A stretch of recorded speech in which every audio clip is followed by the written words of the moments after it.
और का दुरुपयोग हो गया, यही होता है।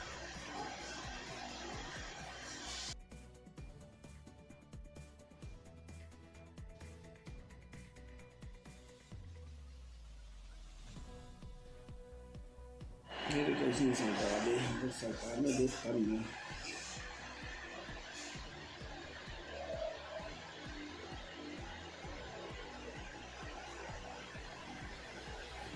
हम जब देखें तब हमें बड़ी हंसी आ ये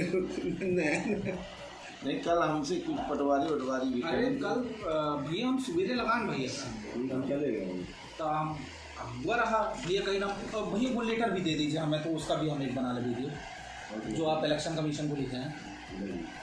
इसी में है ना, है ना, हाँ वो लगा हम देखें हम क्या नहीं, ये तो बड़ा मामला है, वाइट चाहिए भैया कहीं ना बहुआ था, हम कहना हमारे काम के नहीं है भाई, इलेक्ट्रॉनिक मीडिया में कहाँ हुआ चल रहा है।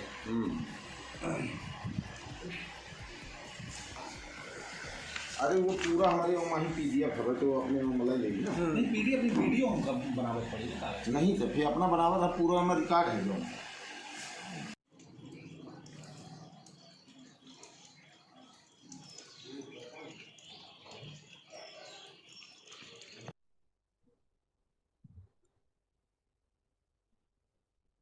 अंधियारा बोलेगा भैया आपके द्वारा जो प्रतीक छुआई एएस हैं और यहाँ की SDM है उनके ऊपर गंभीर आरोप लगाए गए हैं और इलेक्शन कमीशन से भी इनकी शिकायत की गई, क्या कुछ? देखिए, एक मामला रहा है हमारा, हमारी माँ का चल रहा है। पूर्व के जो यहाँ पे पद्म प्रभा जैन एक रही हैं, उनके पुत्र जो है पंकज जैन जी IAS हैं, जो वर्तमान में मध्य प्रदेश के कैडर में 2012 के हैं और भोपाल इस समय पदस्थ हैं। उनकी माँ के द्वारा यहाँ पे किसी सोसाइटी में ज़मीन परचेज की गई थी, महाराजा बांध का मामला है, जहाँ पे वो हमारे नंबर की ज़मीन को ज़बरदस्ती वैशाली जैन के माध्यम से नक्शा तरमीम करवाना चाहती है, जबकि उस ज़मीन से उनका कहीं दूर दूर तक कोई लेना देना नहीं है, वास्ता नहीं है। इसके बाद भी मेरी माँ के खिलाफ लगातार षड्यंत्र जारी किए जा रहे हैं और निश्चित तौर पे इसमें कहीं ना कहीं पंकज जैन का, उनकी माँ का, उनके पिता का और वैशाली जैन का यहाँ पे जो पोस्टिंग करवाई गई है उनके द्वारा ही करवाई गई है। तो ये मैं कहना चाहता हूँ कि मेरी मांग पे और मेरे जो चुनाव है इस समय जो चल रहा है, मैं लोकसभा का प्रत्याशी हूँ बहुजन समाज पार्टी से, मेरे चुनाव को प्रभावित करने का काम वो निश्चित रूप से करेंगी। इसलिए मैंने इलेक्शन कमीशन से और IAS आपकी जो प्रतिभा पाल जी हैं उनसे मैंने शिकायत की है कि इनको हटाया जाए तत्काल, जिससे चुनाव अच्छे तरीके से करवाया जा सके। आपका आरोप है कि उन्होंने धमकी दी है?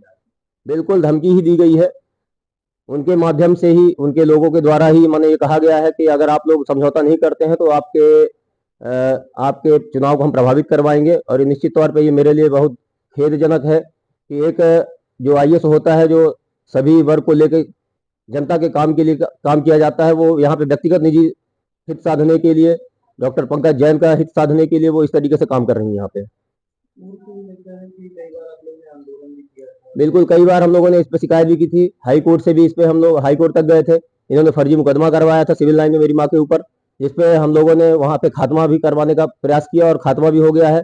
लेकिन ये जबरदस्ती हमारी जमीन को 517 नंबर को, ये अपने नंबर में हमारे नंबर को, जबकि हमारा कोई आवेदन नहीं है, जमीन हमारी है। आप भी समझ सकते हैं कि जमीन जिसकी होती है उसके आवेदन पे नक्शा तरमीम करने का काम किया जाता है।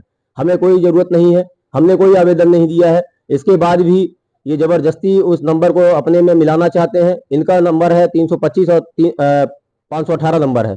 ये पूर्व में जिस प्रकार से इन्होंने प्रस्ताव पास करवाया था किसी सोसाइटी के माध्यम से, और सोसाइटी में इन्होंने जमीन ली नहीं, फिर बाद में इन्होंने प्रस्ताव पास किया वहां पे सोसाइटी में, और अपनी जमीन को इन्होंने कहा कि हमारी जमीन अगर हमने उसमें लैंड आउट में नहीं लिया है तो हमारा पैसा वापस कर दिया जाए। ये सोसाइटी का मामला और उनका मामला है। लेकिन उन्होंने किस प्रकार से हमारी माँ को, हमको प्रताड़ित करने का, हमारे पूरे परिवार को प्रताड़ित करने का काम किया है, हमारी जमीन को हड़पने का काम लगातार वो जारी कर रही हैं।